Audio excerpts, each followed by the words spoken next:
పూర్తి వివరాలకు చదవండి రేపటి అక్షర శిల్పం దినపత్రికలో.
గత 5 ఏళ్ల గొడ్ల పార్టీ పాలన, ఈ 2 ఏళ్ల మన పాలన, విధ్వంస పాలన నుంచి కూటమి సుపరిపాలన వైపు, విధ్వంసం నుంచి వికాసం వైపు, అరాచకం నుంచి ప్రశాంతత వైపు, అస్థిరత్వం నుంచి స్థిరత్వం వైపు, అంధకారం నుంచి వెలుగు వైపు, వెనకబాటుతనం నుంచి అభివృద్ధి వైపు, దోచుకోవడం నుంచి సంపద సృష్టించే వైపు, అహంకార పాలన నుంచి ప్రజాపాలన వైపు, నిరాశ నుంచి నవోదయం వైపు, ఇలా ఒక్కొక్కటిగా మనం గత 5 ఏళ్ల పాలన నుంచి ఈ 2 ఏళ్ల పాలనలో చంద్రోదయం మనం చూస్తూ ఉన్నాం. దేశంలో అనేక రాజకీయ పార్టీలు ఉన్నాయి, కానీ కార్యకర్తలను కుటుంబ సభ్యులుగా చూసే పార్టీ ఒకటి, అది తెలుగుదేశం పార్టీ.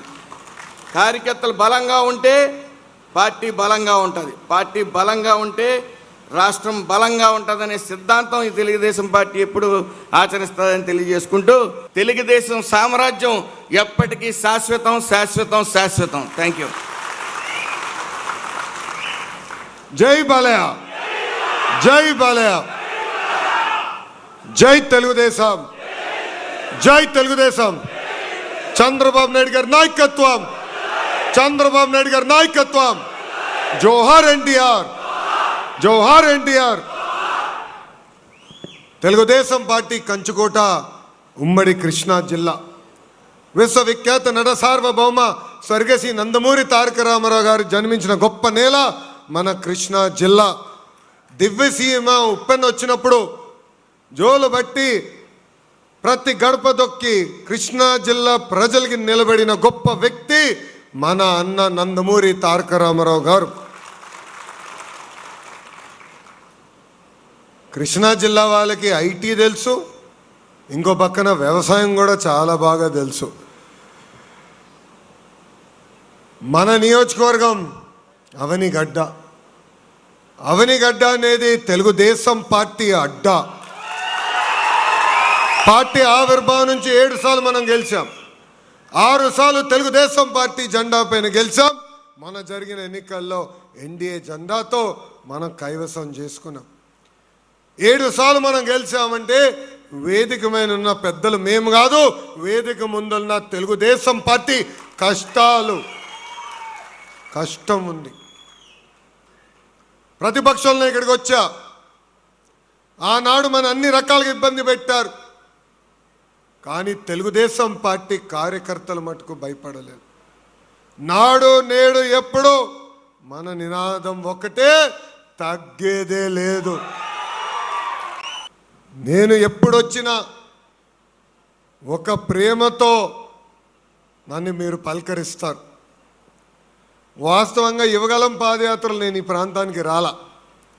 ఇక్కడున్న పెద్దలు చాలామంది వచ్చి కలిసి నన్ను అడిగారు. ఆనాడే చెప్పాను, నా అవసరం లేదబ్బా, మీరు ఎట్టుకో గెలుస్తారు, చాలా బాగా కష్టపడుతున్నారు, వెళ్ళి పని చేయండి అని చెప్పా. ఎక్కడైతే నా అవసరం ఉందో అక్కడికి నేను వెళ్తానని చెప్పా. నేను యువగలం పాదయాత్రలో చెప్పా. బూతుల శాఖ మార్చులు ఉండేవాడు, కార్యకర్తలు ఇబ్బంది పెట్టేవాడు ఒక మంత్రి ఉండేవాడు. ఇంకోడు కూడా మనందరి తల్లి భువనేశ్వరి అమ్మని అవమానించేవాడు ఒకడు ఉండేవాడు. నేను ఆనాడే చెప్పా, ఎర్ర బుక్కులో రాసుకుంటున్నా ఎవడిని వదలబెట్టనని ఇచ్చిన హామీ ఒక పద్ధతి ప్రకారం నిలబెట్టుకుంటూ వెళ్తున్నా. అన్నీ చేశాను అన్నట్లు, చెయ్యాల్సింది ఇంకా చాలా ఉంది. కానీ ప్రజలు కూడా ఒకటి గుర్తుపెట్టుకోవాలి, కృష్ణా జిల్లా అంటే ఒకప్పుడు గౌరవం ఉండేది. కృష్ణా జిల్లా నుంచి నాయకులు వచ్చారంటే అబ్బా సుభాష్ అనేవారు. అలాంటిది 2019 నుంచి 24 మధ్యన బూతులు మాట్లాడే నాయకులు వచ్చారు, మహిళల్ని అవమానించే నాయకులు వచ్చారు. దానివల్ల మన కృష్ణా జిల్లా పరువు పోయింది. ఇది ప్రజలకి మనందరం చెప్పాల్సిన బాధ్యత ఉంది. 2025లో జరిగిన మహానాడులో మారుతున్న కాలానికి పార్టీ ఐడియాలజీలో కూడా కొంత మార్పు రావాలని నేను ప్రతిపాదించా. 6 శాసనాలు తీసుకొచ్చాం. దాంట్లో తొలి శాసనం కార్యకర్తలే మా అధినేత. మీ అందరూ చూశారు, మన జరిగిన పార్టీ ఆవిర్భావ దినోత్సవం అప్పుడు కేంద్ర మంత్రి అయిన రామ్మోహన్ నాయుడు కింద కూర్చున్నారు, రాష్ట్రంలో ఉన్న అనేక మంత్రులు కింద కూర్చున్నారు. మన జాతీయ అధ్యక్షులు పక్కన కూర్చుంది తెలుగుదేశం పార్టీ కార్యకర్తలు. మార్పు మన దగ్గర మొదలవ్వాలి. వేదిక పైన ఉన్న మేము కానీ, వేదిక ముందున్న మీరు కానీ భూమిపైన మనం శాశ్వతం కాదు. కానీ తెలుగుదేశం పార్టీ అనేదే శాశ్వతం. వ్యవస్థని బలోపేతం చేసేదానికి మనందరం అహర్నిశలు కష్టపడాల్సిన అవసరం ఉంది. మనందరం చూసాం, ఒక తోట చంద్రయ్య వాళ్ళ నాయకుడికి జైగొట్టు, వాళ్ళ పార్టీకి జైగొట్టే వదిలేస్తానని చెప్పారు. మెడ పైన కత్తి పెట్టి మరీ చెప్పారు. ఆయన తోట చంద్ర ఒకే మాట అన్నాడు, జై తెలుగుదేశం, జై చంద్రబాబు అని ప్రాణాలు కోల్పోయారు. ఈరోజు నేను గర్వంగా చెప్తున్నా, చట్టాల్ని సవరణ చేశాం. ఏకంగా కొత్త చట్టాన్ని తీసుకొచ్చి శాసనసభలో ప్రవేశపెట్టాం. ఆ చట్టాన్ని కౌన్సిల్ తీసుకెళ్తే వైకాపా నాయకులు తిరస్కరించారు. నేను వదలబెట్ల, రాజ్యాంగం నాకు బాగా తెలుసు, అందుకే రెండోసారి పెట్టా. వాళ్ళు ఆపలేకపోయారు. తోట చంద్రయ్య కొడుక్కి శాశ్వత ప్రభుత్వ ఉద్యోగం ఇచ్చిన ఘనత తెలుగుదేశం పార్టీ. ఒక అంజిరెడ్డి తాత గుర్తున్నాడా? మా తాత ఇప్పుడు కూడా మీసలు అలానే మెయింటైన్ చేస్తాడు. మంజుల గారు విజయవాడకు చెందిన చెనుపాటి గాంధీ గారు అనేక అవమానాలు ఎదుర్కొన్నారు. గాంధీ గారు అయితే ఒక కంటి చూపు కూడా పోయింది. ఎంతోమంది కష్టపడ్డారు, ఎంతోమంది పోరాడారు. చివరికి చంద్రబాబు నాయుడు గారిని కూడా జైలుకి పంపించే రోజులు మనందరం చూసాం. మీ లోకేష్ పైన కూడా 23 కేసులు పెట్టారు. అటెంప్ట్ మర్డర్ కేసు పెట్టారు, SC ST కేసు పెట్టారు. కానీ యువగలం పాదయాత్ర ప్రారంభించిన రోజు నుంచి చెప్పిన, నేను ఆగను రాబా, ఎన్ని కేసులు పెడతారా పెట్టుకోండి అని. నేను అనుకునేవాడిని నా పైన చాలా బాగా కేసులు ఉన్నాయి, 23 కేసులు ఉన్నాయి అనుకున్నా. తర్వాత మన JC ప్రభాకర్ రెడ్డి గారు వచ్చారు. మనవడా నీకేమున్నాయి అబ్బా, నా పైన 96 కేసులు నేను. ఆయన అబ్బా 96 కేసులే గొప్ప అనుకున్నా. తర్వాత బండి సంజయ్ గారు ఉన్నారు, తెలంగాణలో BJP పార్టీకి చెందిన MP గారు, ఇప్పుడు కేంద్రంలో మంత్రి గారు. ఆయన ఇంటికి భోజనంగా వస్తే నేను ఏదో నవ్వుతాను, అన్న ఎన్ని కేసులు? ఏం పెద్ద లేదబ్బా 107 కేసులు అన్నాడు.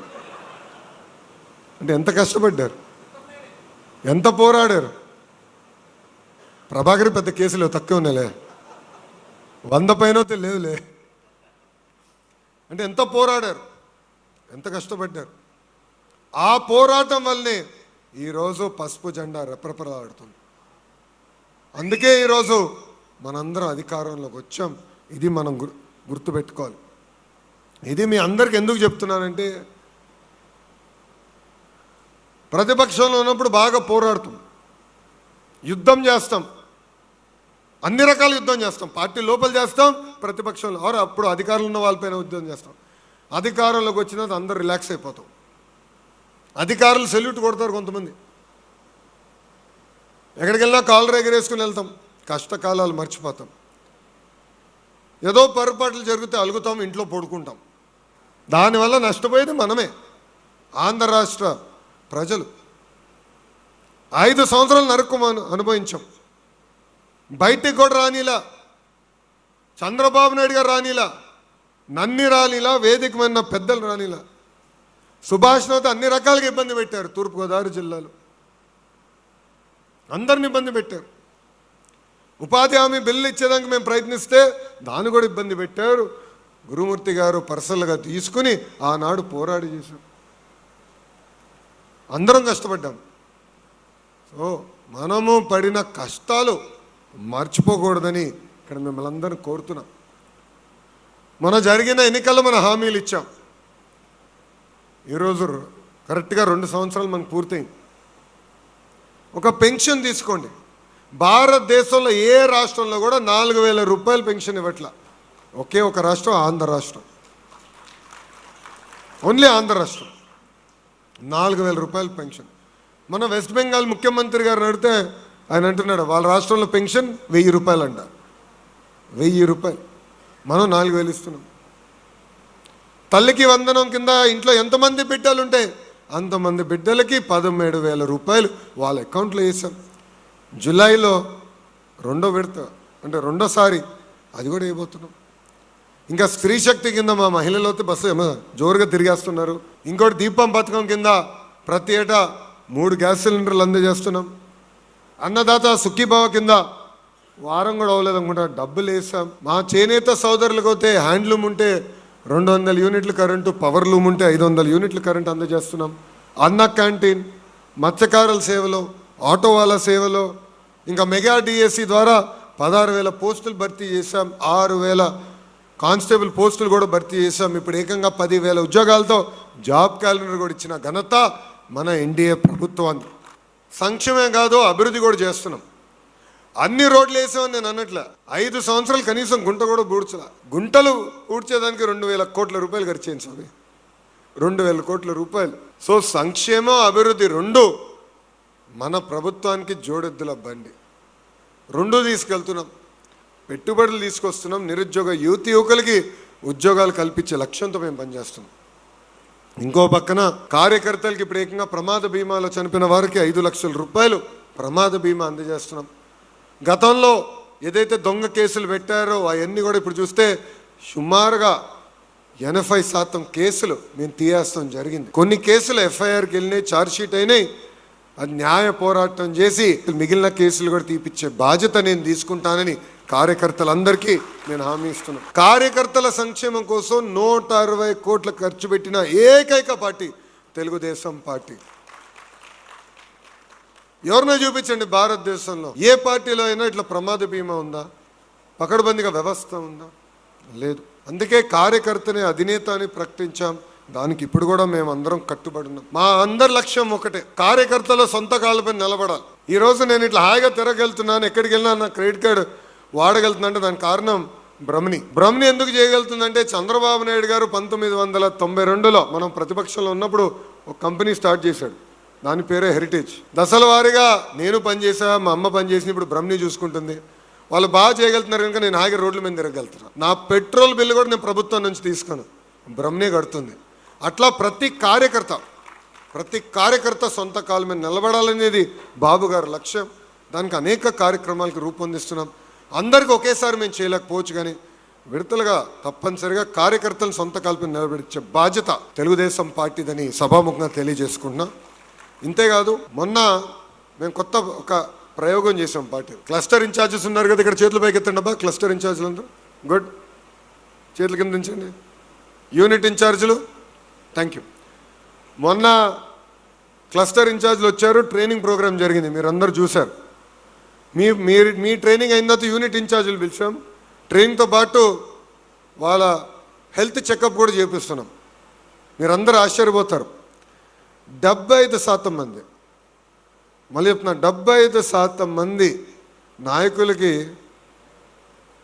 ప్రీ డయాబెటిక్ ఆర్ డయాబెటిక్ అంటే షుగర్ ఫ్యాక్టరీ అయిపోయారు.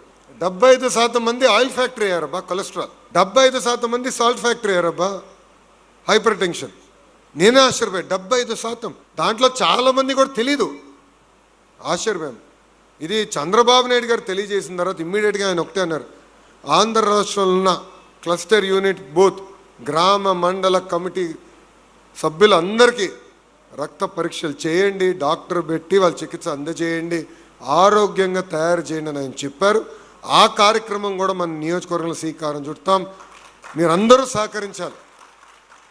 పెద్ద క్యాంపులు పెడతాం, మీ అందరూ సహకరించాలి. ఎందుకంటే సంవత్సరం మొత్తం పెట్టలేం కదా స్వామి, ఒక వారం ఇస్తాం. మీకు పనులు ఉంటాయి కాదని అనట్లా, కానీ సహకరించండి. ఒక వారం పెడతాం, రాండి, రక్త పరీక్షలు చేస్తారు అక్కడ, అన్నీ తీసుకుని నీట్గా అన్నీ టెస్ట్ చేసి తర్వాత డాక్టర్లే మీకు ఫోన్ చేసి మీ ఆరోగ్యాన్ని మెరుగుపరిచే బాధ్యత కూడా మేము తీసుకుంటాం. ఈరోజు చూస్తున్నాం, మన జరిగిన యోగాంధ్రలో చంద్రబాబు నాయుడు గారు అంత అద్భుతంగా చేశారు.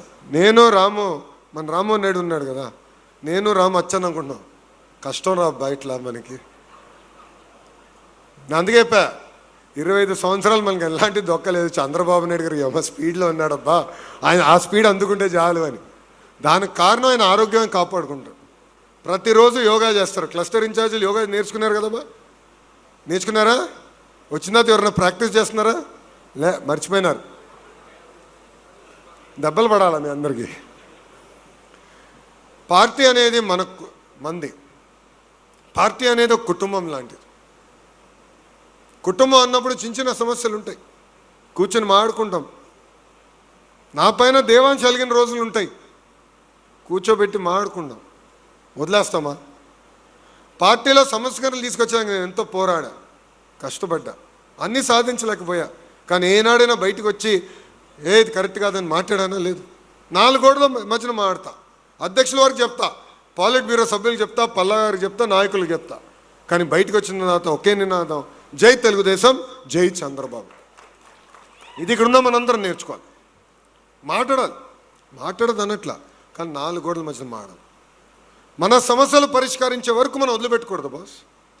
ఏ వ్యవస్థ పర్ఫెక్ట్గా ఉండదు, ఏ కుటుంబం పర్ఫెక్ట్గా ఉండదు, కానీ సమస్యలు పరిష్కరించే వరకు మనం మాట్లాడాలి. 1 కాదు 2 కాదు 100 సార్లు మాట్లాడాల్సిన బాధ్యత ఇక్కడున్న మనందరి పైన ఉంది. ఇప్పుడు ఏకంగా మై టీడీపీ తీసుకొచ్చా. ఎంతమంది మై టీడీపీ డౌన్లోడ్ చేశారో చేతులు పైకెత్తండి. ఇప్పుడు అందరూ ఎత్తుతారబ్బా, ఫోటోలకు వస్తారుగా, చెక్ చేస్తా.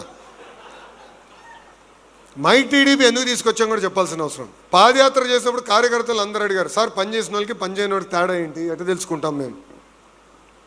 అందుకే యాప్ తీసుకొచ్చాం. మీరు చేసే కార్యక్రమాలను మేము తెలుసుకోవాలంటే మై టీడీపీ ద్వారానే తెలుసుకోగలుగుతాం.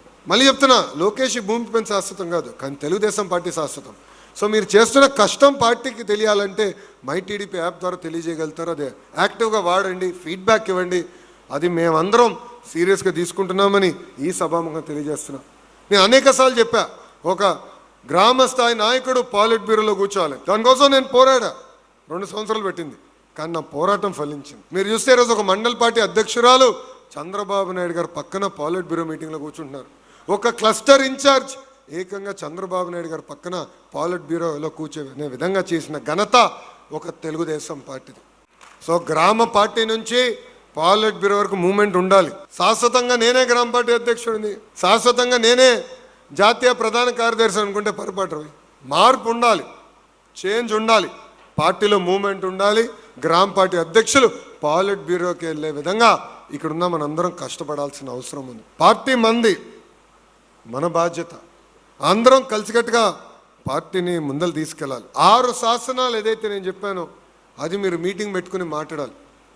మొదటి శాసనం తెలుగు జాతి విశ్వఖ్యాతి, 2వ శాసనం యువగలం, 3వ శాసనం స్త్రీ శక్తి, 4వ శాసనం పేదల సేవల్లో సామాజిక న్యాయం, 5వ శాసనం అన్నదాతకు అండగా, 6వ శాసనం కార్యకర్తనే అధినేత. ఈ 6 శాసనాలు మీకు ఎందుకు చెప్తున్నానంటే, మన జీవిత ప్రయాణంలో అనేక నిర్ణయాలు తీసుకుంటాం పార్టీ తరఫున. అది తీసుకున్నప్పుడు ఒక్క నిమిషం ఆలోచించు. ఈ 6 శాసనాలు గుర్తుపెట్టుకుని ఈ 6 శాసనాలు అనుకూలంగా మనం పనిచేస్తున్నామా, ఈ 6 శాసనాలకు వ్యతిరేకంగా పనిచేస్తున్నాం ఆలోచించి మనం నిర్ణయం తీసుకోవాలి. అప్పుడే పార్టీ బలంగా ఉంటుంది. ఈరోజు మనం చూస్తున్నాం భారతదేశ వ్యాప్తంగా అనేక ప్రాంతీయ పార్టీలు ఒక ఎన్నికలు ఓడిపోతే కొలాప్స్ అయిపోయినాయి. వెస్ట్ బెంగాల్లో చూసాం ఒక పార్టీ, ఢిల్లీలో ఇంకొక పార్టీని చూసాం. ఎప్పుడైతే వాళ్ళ సిద్ధాంతాలకి వాళ్ళు దూరంగా వెళ్ళారో వాళ్ళు ఫినిష్ అయ్యారు. మన సిద్ధాంతాలకి మనకు కట్టుబడి ఉండాలి. ఒక లైన్ అనుకుంటే కలిసికట్టుగా మనందరం నడవాలని ఈ సభాముఖంగా తెలియజేస్తున్నాం.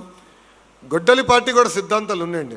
గొడ్డలి పార్టీ సిద్ధాంతం విధ్వంసం, గొడ్డలి పార్టీ సిద్ధాంతం బూతులు మాట్లాడతాం, గొడ్డలి పార్టీ సిద్ధాంతం మహిళల్ని అవమానిస్తాం, గొడ్డలి పార్టీ సిద్ధాంతం బడుగు బలహీన వర్గాలు చెందిన వ్యక్తుల్ని చంపేస్తాం, గొడ్డలి పార్టీ సిద్ధాంతం దాడులు చేస్తాం. గొడ్డలి పార్టీకి అడ్డంగా నిలబడి పోరాడే ఏకైక సిద్ధాంతం ఉన్న పార్టీ తెలుగుదేశం పార్టీ అని గుర్తుపెట్టుకోవాలి. ఫేక్ ప్రచారం కూడా వాళ్ళ డిఎన్ఏలో ఉందబ్బా. మ్యానుఫ్యాక్చరింగ్ డిఫెక్ట్లు ఉన్నాయి, వాళ్ళ మ్యానుఫ్యాక్చరింగ్ డిఫెక్ట్లు ఉన్నాయి. అరే అబద్ధం ఎంత బాగా చెప్తారు, నేనే ఆశ్చర్యపోతా. డిఎస్సి పైన అనేక ఆరోపణలు చేశారు. 150 రోజుల్లో సుమారుగా 240 కేసులు వేశారు. అవన్నీ తట్టుకుని ముందరికెళ్ళి డిఎస్సి పూర్తి చేశాం. రిజర్వేషన్ పకడ్బందీగా పాటించాం. ఎంత అబద్ధాలు చెప్పారో మనం అందరం చూసాం. గతంలో డిఎస్పీలు అందరూ ఒకే సామాజిక వర్గానికి చెందిన వాళ్ళకి ప్రమోషన్ ఇచ్చారన్న అబద్ధం చెప్పి నిజం చేశారు. డిఎస్సిలో కూడా చేసాం ప్రయత్నించారు స్పోర్ట్స్ కోటా కింద. అంటే అబద్ధం ఎంత బాగా చెప్తారో చూడండి. నిజం కూడా మనం అంత బాగా చెప్పట్లా. మళ్ళీ చెప్తున్నాను, నిజం కూడా మనం అంత బాగా చెప్పట్లా. మనందరం అప్రమత్తంగా ఉండాలి. అంటే రాష్ట్ర స్థాయిలోనే అంత అబద్ధాలు చెప్తున్నారంటే గ్రామాల్లో ఇంకెట్లా చెప్తారో ఒక్కసారి ఆలోచించాలి. ఇది మనందరం గుర్తుపెట్టుకోవాలి. కలిసికట్టుగా మీరు మీ గ్రామం, మండలం, నియోజకవర్గంలో వాళ్ళు చెప్తున్న అబద్ధాలని తిప్పికొట్టాల్సిన బాధ్యత ఉంది. అంతేగాని ప్రతి విషయంలో పార్టీ చెప్తే చూద్దాం, పార్టీ చెప్తే చేద్దాం అంటే కుదరదు. పార్టీ మంది. నేను చేసే పనులన్నీ బాబు గారు నాకు ఫోన్ చేసి చెప్పరు, నాది బాధ్యత. రేపు 10 నిర్ణయాలు తీసుకుంటాం, 3 తప్పవుతాయి. మనం దేవుడు కాదు కదా. 10 నిర్ణయాల్లో 3 తప్పవుతాయి, 3 సరిదిద్దుకుని ముందరికెళ్దాం. నేను మనిషినే, నేను తప్పులు చేస్తా. నన్ను తిట్టేది మీరే అబ్బా, వాట్సాప్లో పొగిడేది కూడా మీరేనండి. సో మీరు ఎప్పుడన్నా ఒక విషయం నా దృష్టికి తీసుకొస్తే నేను సీరియస్గా తీసుకుంటా, నేను స్వీకరిస్తా. ఎవడైతే నన్ను తిట్టేదని నేను ఎప్పుడు బ్లాక్ చేయను, తీసుకుంటా. బాధ ఆవేదన ఉన్న వ్యక్తికి తెలుసుకోవాలని. సో మీరు నిర్ణయాలు తీసుకోండి. తప్పులు జరిగితే ఏమో పర్వాలేదు, ఆ తప్పులు సరిదిద్దుకుని ముందరికెళ్ళండి. ఒకే తప్పు 2 సార్లు చేస్తే అది అలవాటు అవుతుంది. ఆ అలవాటు వద్దు. ముందరికి వెళ్ళండి, తీసుకున్న నిర్ణయాలు కట్టుబడి ఉండండి ఈ సభాముఖంగా తెలియజేసుకుంటున్నాను. పక్క జిల్లాలోనే ఒక మంత్రి ఉన్నాడు, వాళ్ళ కొడుకు ఈరోజు ఈడీ అరెస్ట్ చేసి జైల్లో పెట్టింది. అంటే పిల్లల చేత కూడా తప్పులు చేయించిన వాళ్ళు వీరు. ఎవరన్నా ఇంట్లో పిల్లోడు తప్పు చేస్తే దాని జోలికి వెళ్ళొద్దు, వీడు చేద్దురా అని చెప్తారు. అలాంటిది సొంత బిడ్డను కూడా బిజినెస్లోకి ఇన్వాల్వ్ చేసి ట్రాన్స్పోర్టేషన్ దగ్గర డబ్బులు కొట్టేశారు, ప్యాకేజింగ్ దగ్గర డబ్బులు కొట్టారు. చివరికి కల్తీ మద్యం అమ్మి న్యూరలాజికల్ డిసార్డర్స్ అవుతే 5 సంవత్సరాల్లో 900% పెరిగింది. Liver cirrhosis and liver damage 200% పెరిగింది 5 సంవత్సరాలు వాళ్ళ పాలన. ఇవన్నీ మనం గుర్తుపెట్టుకోవాలి. ప్రజల్లోకి బలంగా తీసుకెళ్లాల్సిన బాధ్యత ఇక్కడున్న కార్యకర్తలందరిపైన ఉందని తెలియజేసుకుంటున్నాను. అంతేకాదు ఇప్పుడు డోర్ టు డోర్ కార్యక్రమం కూడా ప్రారంభించమన్నాం. ఒక పక్కన ఎస్ఐఆర్ జరుగుతుంది, ఇంకో పక్కన డోర్ టు డోర్ అంటే కొంచెం ఇబ్బంది పడతారని నాయకులందరూ నా దృష్టికి తీసుకొచ్చారు. వాళ్ళ ఆదేశాల మేరకు జూలై 10వ తారీఖు నుంచి డోర్ టు డోర్ కార్యక్రమం మనం ప్రారంభించుకుందాం. ఈ లోపల ఎస్ఐఆర్ పైన అందరం శ్రద్ధ పెడదాం. ప్రతి ఓట్ అనేది కీలకమైంది. అప్రమత్తంగా ఉండండి. ఏదో అధికారంలో ఉన్నామని అలసట వద్దని ఈ సభాముఖం ఉన్న ఇక్కడున్న కార్యకర్తల నాయకులందరూ నేను కోరుతున్నాం. ఇంతేకాదు వేదికమైన పెద్దలందరూ కూడా నేను చర్చించాము. కమిటీలు పెండింగ్ ఉన్నాయి. యుద్ధ ప్రాతిపదికంగా కమిటీలన్నీ పూర్తి చేయాలి. ఇన్ఛార్జ్ వస్తే చేస్తాం, అదొస్తే చేస్తాం అంటే కుదరదు. మళ్ళీ చెప్తున్నా, వ్యవస్థ శాశ్వతం, వ్యక్తులు శాశ్వతం కాదు. పార్టీలో అందరికి ఆమోదమైన మనుషుల్ని మండల పార్టీ అధ్యక్షులుగా, క్లస్టర్, యూనిట్, బూత్ ఇన్ఛార్జీలుగా వేసి ఆ కార్యక్రమం కూడా యుద్ధ ప్రాతిపదికంగా పూర్తి చేయాలి. జూలై 1వ వారంలోనే పూర్తి చేయాలని వేదిక మీద ఉన్న పార్లమెంట్ పార్టీ అధ్యక్షులకి, జోనల్ కోఆర్డినేటర్కి, అబ్జర్వర్ గారికి, ఇన్ఛార్జ్ మార్చులకి నేను చెప్తున్నాను. అంతేకాకుండా మన నియోజకవర్గంలో కూటమికి చెందిన శాసనసభ్యులు ఉన్నారు. కొన్ని విషయాల్లో అధికారులు దురుసుగా ప్రవర్తిస్తున్నారని నా దృష్టికి వచ్చింది. నేను కొంత డైరెక్షన్ వేదికమైన నా పెద్దలకి ఇచ్చాను. 24 గంటల్లో అది సరిదిద్దే బాధ్యత మీ లోకేష్ తీసుకుంటాడని ఈ సభాముఖ హామీ ఇస్తాను. అంతేగాని తప్పులు జరుగుతాయి, జరిగినప్పుడు మనకు చెప్తాలో తప్పు లేదు, సరిదిద్దుకుంటాం. అలా అని ఒక తప్పు జరిగితే దొంగ కేసులు పెడితే మటుకు ఇక్కడ ఊరుకునేదానికి మీ లోకేష్ సిద్ధంగా లేడని ఈ సభాముఖంగా చెప్తున్నా. మంత్రి గారితో మాట్లాడాను, జోనల్ కోఆర్డినేటర్ గారితో కూడా మాట్లాడా. ఇది బాధ్యతగా వాళ్ళు తీసుకుంటారు. నిన్న మొన్న జరిగిన కొన్ని విషయాలు నా దృష్టికి తీసుకొచ్చారు. 24 గంటలు నేను వాళ్ళకి సమయం ఇచ్చా. వాళ్ళు ఒకవేళ చేయలేకపోతే నా దృష్టికి తీసుకురమ్మని అవసరమైతే డీజీపీ గారిని కూడా ఇక్కడ పంపిస్తాను. మొమ్మాటలు నగలేవు. ఎందుకంటే కార్యకర్తలు కాపాడుకోవాల్సిన బాధ్యత నా పైన ఉందని ఈ సభాముఖంగా కార్యకర్తలందరికీ నేను తెలియజేస్తున్నా. ఇంతకాదు, త్వరలో కూడా నియోజకవర్గానికి అందరికీ ఆమోద్యమైన ఇన్ఛార్జిని కూడా మేము వేస్తాము. దాంట్లో ఎలాంటి సందేహం లేదు. మన పని మనం చేసుకుంటూ వెళ్ళాలి. ఇన్ఛార్జ్ కూడా వేస్తాం. సో మీకు ఎలాంటి డౌట్ అవసరం లేదు. వేరే పార్టీ ఉంది కనుక ఇన్ఛార్జ్ లేవని ఆ డౌట్ అవసరం లేదు. మన పార్టీ మందే, మన పార్టీ సిద్ధాంతాల మంది, మనం కలిసికట్టుగా ముందరికెళ్ళాలి. కూటమి అనేది ఇంకా 3 కాదు 10 టర్మ్లు కలిసికట్టుగా ముందరికెళ్తున్నాం. ఎలాంటి డౌట్ ఎవరికి అవసరం లేదు. నంబర్ 1, కుటుంబం అన్నప్పుడు సమస్యలు వస్తాయి, రాకుండా పోవు. ఆ సమస్యలు పరిష్కరించడానికి ఒక వ్యవస్థ ఉంది, పరిష్కరించే బాధ్యత మేము తీసుకుంటాం. ఎవరికి ఎలాంటి సందేహాలు అవసరం లేదు. అంతేగాని no misfire, no cross fire, అది గుర్తుపెట్టుకోండి. మనదొట్టి ఇన్కమింగే డోర్, అవుట్ గోయింగ్ ఉండదు. ఎవడు బయటికి వెళ్ళేదానికి లేదబ్బా, అందరిని కట్టేసి లోపలేసా, కలిసికట్టుగా పనిచేయాలి, మన సమస్యలు మనమే పరిష్కరించుకోవాలి.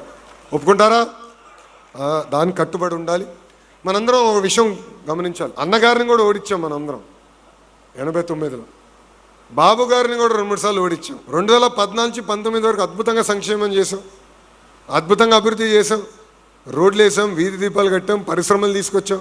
అరే కియా మోటార్స్ తీసుకొచ్చిన నియోజకవర్గం ఓడిపోయామబ్బా. కనీసం పంటరాని ప్రాంతంలో కారులు తయారు చేసే పరిశ్రమ తీసుకొస్తే ఆ నియోజకవర్గం కూడా ఓడిపోయాం. సో సంక్షేమం చేసాం, అభివృద్ధి చేసాం, ఎందుకు ఓడిపోయాం? గ్రామ స్థాయి నుంచి మనం రాజకీయం చేస్తాం, మర్చిపోతాం. అధికారంలోకి వచ్చినాం రిలాక్స్ అయిపోతాం. అన్ని బాబు గారు చూసుకుంటారులే, ఇప్పుడు ఇంకా అన్ని లోకేష్ చూసుకుంటారులే అబ్బా అని మొదలైంది. కుదరదు. ఇది టీడీపీ 3.0 3వ వర్షన్. ఇది కార్యకర్త అధినేత అంటే బాధ్యత కూడా మీరు స్వీకరించాలి, కలిసికట్టుగా పనిచేయాలి, అప్రమత్తంగా ఉండాలి. సంక్షేమం చేద్దాం, అభివృద్ధి చేద్దాం, కానీ ఆ రెండితోనే గెలుస్తాం అనుకుంటే చాలా పొరపాటు. పలకరింపు ఉండాలి, కలవాలి, సమస్యలు ఏమైనా ఉంటే తీసుకోవాలి. దేవుడు కూడా అన్ని సమస్యలు తీర్చలేడు, అన్ని కోరికలు తీర్చలేడు, అన్ని సమస్యలు పరిష్కరించలేడు. కానీ ప్రయత్నించాల్సిన బాధ్యత ఇక్కడ ఉన్న మనందరిపైన ఉంది. మీ అందరూ తెలుసు, 1985 తర్వాత గెలవని నియోజకవర్గంలో మీ లోకేష్ పోటీ చేశాడు. 5200 ఓట్లతో ఓడిపోయాడు. నేను ఓడిపోయా. కరెక్ట్గా 5 సంవత్సరాలు నేను కష్టపడ్డా, ప్రతి గడప దొక్కా. ప్రజలతో ఒక బంధం ఏర్పడింది, నాయకులతో ఒక బంధం ఏర్పడింది. కేవలం మండల పార్టీ అధ్యక్షులు కాదు, క్లస్టర్ యూనిట్లో కాదు, బూత్లో ఉన్న నాయకులు, గ్రామంలో వార్డులో ఉన్న నాయకులతో బంధం ఏర్పడింది. వాళ్ళ ద్వారా ప్రజలతో ఒక బంధం ఏర్పడింది. సో ఈరోజు ఎవరు వచ్చినా ఆ బంధం మటుకు తెంపలేడు. అలాంటి బంధం ఏర్పాటు చేసుకోండి. అదేవిధంగా ఇక్కడ ఉన్న మీరు అందరూ కూడా ఆ బంధం ఏర్పాటు చేయండి. లేదని నేను అన్నట్లా, మీరు ఈరోజు ఈ స్థాయికి వచ్చారంటే ప్రజల ఆశీస్సులతో, దేవుడు ఆశీస్సులతో మనం అందరు ఇక్కడికి వచ్చాం. దాంట్లో ఎలాంటి సందేహం లేదు. కానీ అధికారంలోకి వచ్చిన తర్వాత ఎవరికైనా కానీ కొంత అహంకారం వచ్చేదానికి ఛాన్సెస్ ఉంటాయి. అహంకారం వీడాలి. మనం చూసాం 151 11 అయింది. దానికి కారణం అహంకారం, దానికి కారణం నేనే రాజు నేనే మంత్రి అనుకున్న భావన. అది మనకు వద్దు. అది వీడాలి, కలిసికట్టుగా పనిచేయాలి, ప్రజలకు అందుబాటులో ఉండాలి. ఈరోజు మండల పార్టీ అధ్యక్షులు ఉంటే క్లస్టర్ యూనిట్, క్లస్టర్ ఇన్ఛార్జెస్తో కలవాలి, క్లస్టర్ వాళ్ళు బూత్ వాళ్ళని కలవాలి, బూత్ వాళ్ళు ప్రజల్ని కలవాలి. కంపల్సరీ కూర్చోవాలి, మాట్లాడుకోవాలి. ఇప్పుడు కార్యాచరణ వేస్తున్నాం. నేను ఎప్పుడు మిమ్మల్ని కలిసి అన్నా ఇంకో రోడ్ వేయండి, అన్నా ఇంకో 10 పెన్షన్లు ఇవ్వండి, చేస్తాం. దాంట్లో సందేహం లేదు, చేయాల్సింది కూడా ఉంది. కానీ పార్టీ బలోపేతం గురించి ఆలోచించాలి, ప్రజలకు ఎట్లా దగ్గర అవ్వాలో మనం ఆలోచించాలి. సంక్షేమం చేస్తే ఓట్లు పడతాయి, సంక్షేమ రూపంలో ఓట్లు పడతాయి అనుకుంటే చాలా ప్రమాదం. అది టీఎంసీ కూడా సంక్షేమం చేసి ఓడిపోయింది, గుర్తుపెట్టుకోండి. డిఎంకే అద్భుతంగా వాళ్ళ రాష్ట్రాన్ని అభివృద్ధి చేశారు, పరిశ్రమలు అద్భుతంగా తీసుకొచ్చారు, ఓడిపోయారు. కారణం ఒకటే, ప్రజలతో బంధం తెగిపోతే ఎంత సంక్షేమం చేసినా ఎంత అభివృద్ధి చేసినా మనం ఫెయిల్ అవుతాం. ప్రజలతో బంధం ఉండాలి, కార్యకర్తల మధ్యన బంధం ఉండాలి, అది ఎప్పుడు తెగిపోకూడదు. ఎవరైనా అలుగుంటే, అందరు పర్ఫెక్ట్ ఉండరు, ఎవరైనా అలుగుంటే బూట్ అధ్యక్షుడి పైన బాధ్యత ఉందబ్బా పట్టుకొచ్చేదానికి. అతని వల్ల అవ్వకపోతే యూనిట్ వల్ల అవ్వకపోతే క్లస్టర్ వల్ల అవ్వకపోతే మండల్ పార్టీ అధ్యక్షులు మీరు సీనియర్లు ఉన్నారు, ఏమీలు అందరు ఉన్నారు, వెళ్ళి పట్టుకురండి. అలక అనేది ఉండకూడదు, పార్టీలో ఉన్న బంధం ఎప్పుడు తెగిపోకూడదని ఈ సభాముఖంగా నాయకులందరినీ కోరుకుంటూ కష్టపడదాం, పనిచేద్దాం. ఒకటే గుర్తుపెట్టుకోండి, పార్టీ అనేది సొంతలు, ప్రభుత్వం అనేది కిరాయిలు బాస్. పార్టీ అనేది సొంతలు, ప్రభుత్వం కిరాయిలు. ఇది మర్చిపోద్దండి. చివరికి అందరం వచ్చేది ఒక దేవాలయానికి, తెలుగుదేశం పార్టీ ఆఫీస్కి. చివరికి అందరం అక్కడికి వెళ్తాం. అది మనం మర్చిపోకూడదు. సో అధికారంలో ఉన్నామని కాళ్ళు ఎగిరేసుకుని ఓ అంటే కుదరదు. ప్రజలు మన దగ్గర నుంచి కొన్ని విషయాలు ఆశిస్తారు, దానికి అనుకూలంగా మనందరం పనిచేయాలని సభాముఖంగా కోరుకుంటూ నాకు ఇంత అద్భుతమైన అవకాశం ఇచ్చిన మీ అందరికీ పేరు పేరున నా ఉదయపూర్వక ధన్యవాదాలు తెలుపుకుంటూ మీ అందరి దగ్గర నుంచి సెలవు తీసుకుంటున్నాను. జోహార్ అన్న ఎన్టీఆర్, జోహార్ అన్న ఎన్టీఆర్. చంద్రబాబు నాయుడు గారి నాయకత్వం, చంద్రబాబు నాయుడు గారి నాయకత్వం. జై తెలుగుదేశం, జై తెలుగుదేశం, జై హింద్, జై హింద్. Thank you. మరిన్ని కథనాల కోసం సబ్స్క్రైబ్ చేసుకోండి మీ అక్షర శిల్పం. పూర్తి వివరాలకు చదవండి రేపటి అక్షర శిల్పం దినపత్రికలో.